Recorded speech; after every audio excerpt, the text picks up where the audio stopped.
Hello! Hello, Tricaric!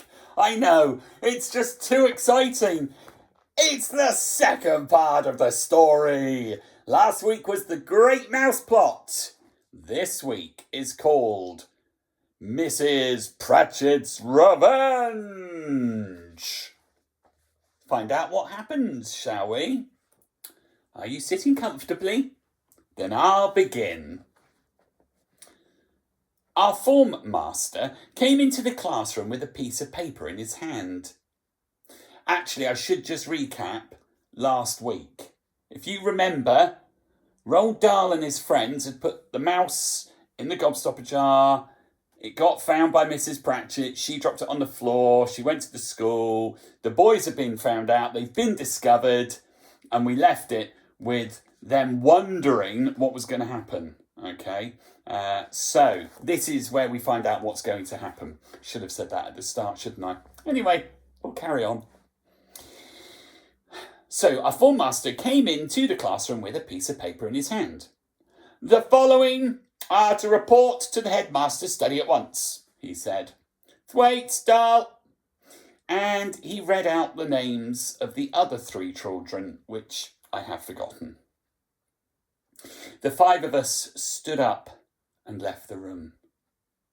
We didn't speak as we made our way down the long corridor into the headmaster's private quarters, where the dreaded study was situated.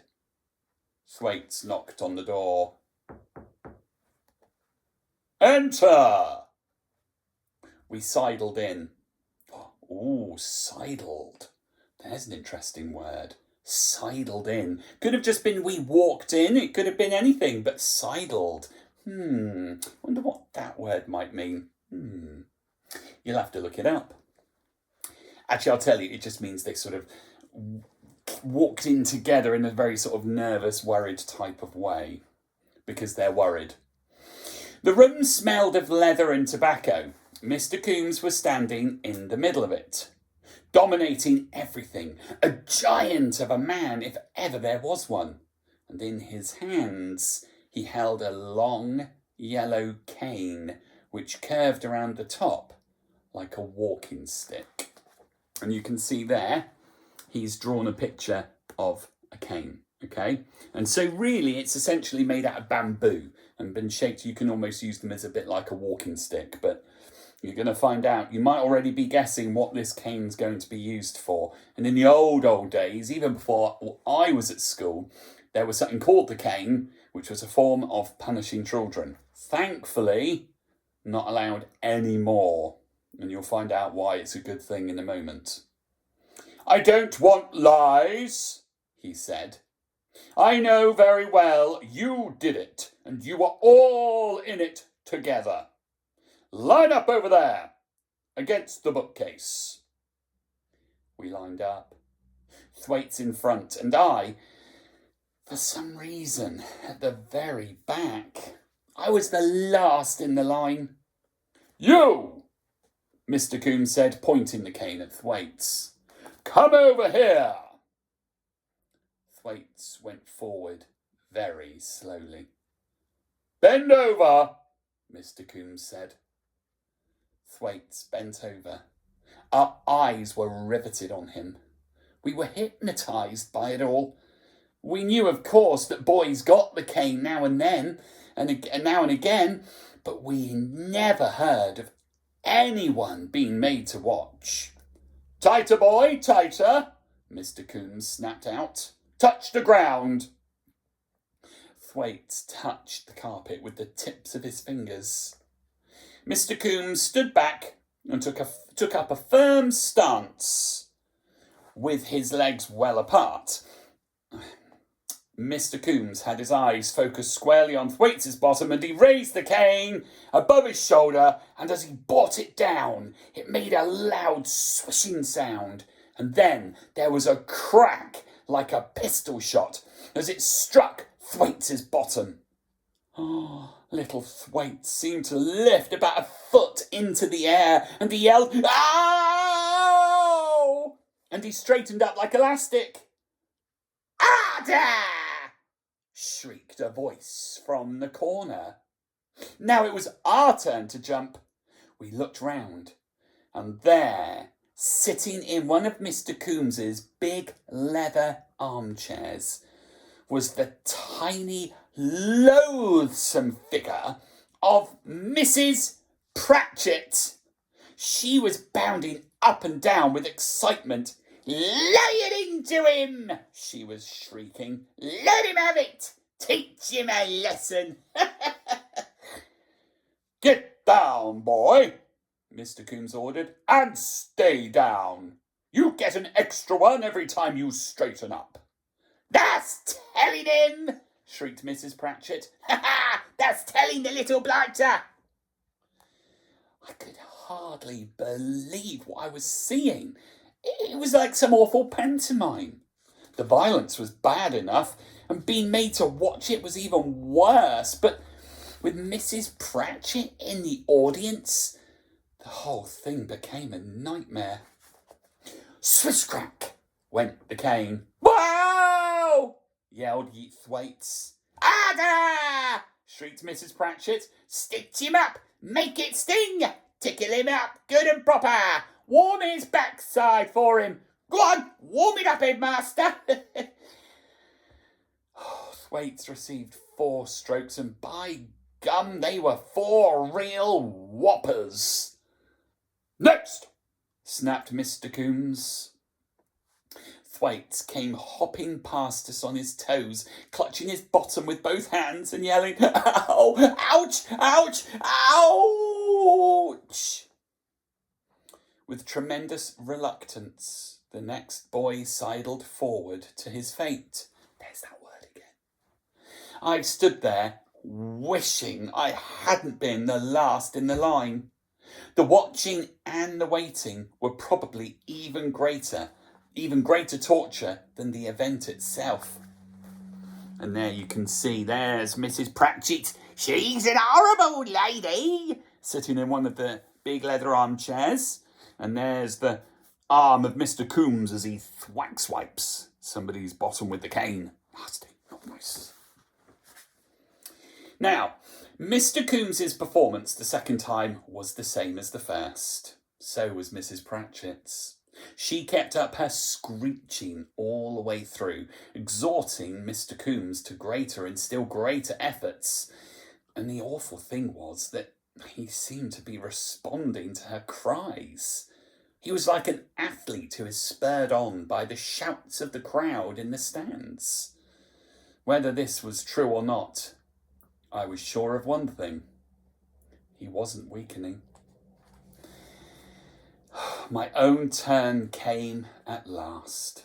My mind was swimming and my eyes had gone all blurry as I went forward to bend over. I can remember wishing my mother would suddenly come bursting into the room, shouting, "Stop! How dare you do that to my son?" But she didn't. All I heard was Mrs. Pratchett's dreadful, high-pitched voice behind me screeching, "This one's the cheekiest of the bloomin' lot, headmaster! Ha ha! Make sure you give it to him, good and proper!" Mr. Coombs did just that. As the first stroke landed and the pistol crack sounded, I was thrown forward so violently that if my fingers hadn't been touching the carpet, I think I would have fallen flat onto my face. As it was, I was able to catch myself on the palms of my hands and keep my balance. At first, I heard only the crack and felt absolutely nothing at all. But a fraction of a second later, the burning sting that flooded across my buttocks was so terrific that all I could do was gasp. I gave a great gushing gasp that emptied my lungs of every breath of air that was in them. It felt, I promise you, as though someone had laid a red-hot poker against my flesh and was pressing down on it hard. The second stroke was worse than the first, and this was probably because Mr. Coombs was well practised and had a very splendid aim.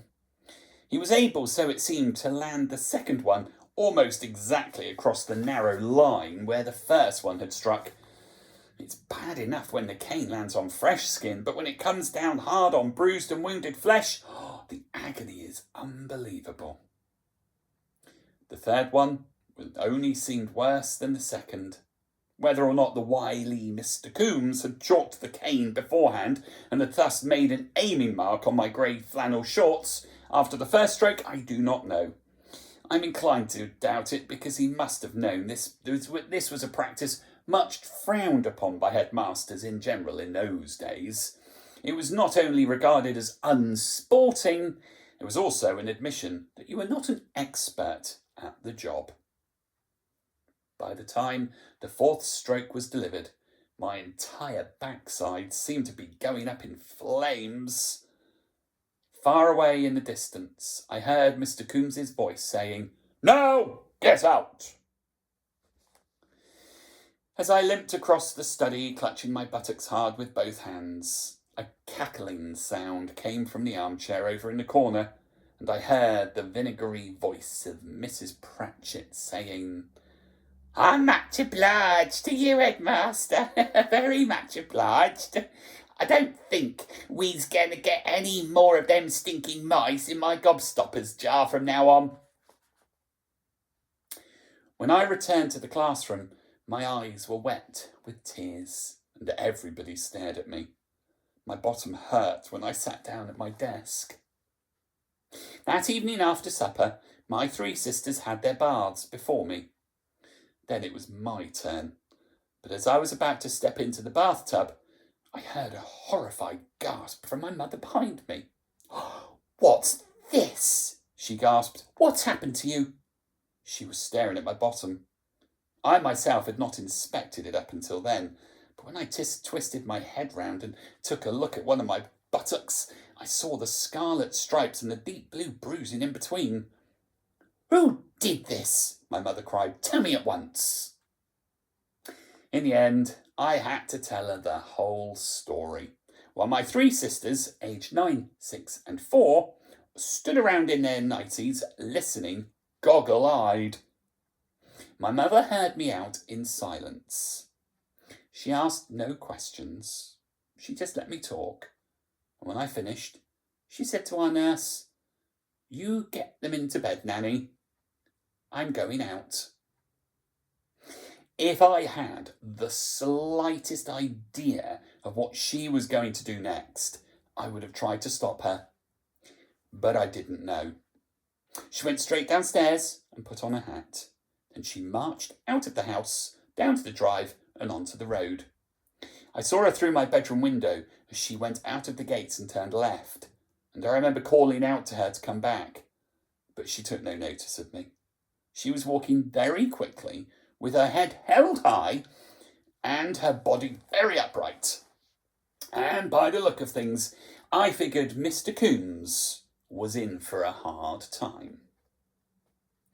About an hour later, my mother returned and came upstairs to kiss us all good night. "I wish you hadn't done that," I said to her. "It makes me look silly." "They don't beat small children like that where I come from," she said. "I won't allow it." "What did Mr. Coombs say to you, Mama?"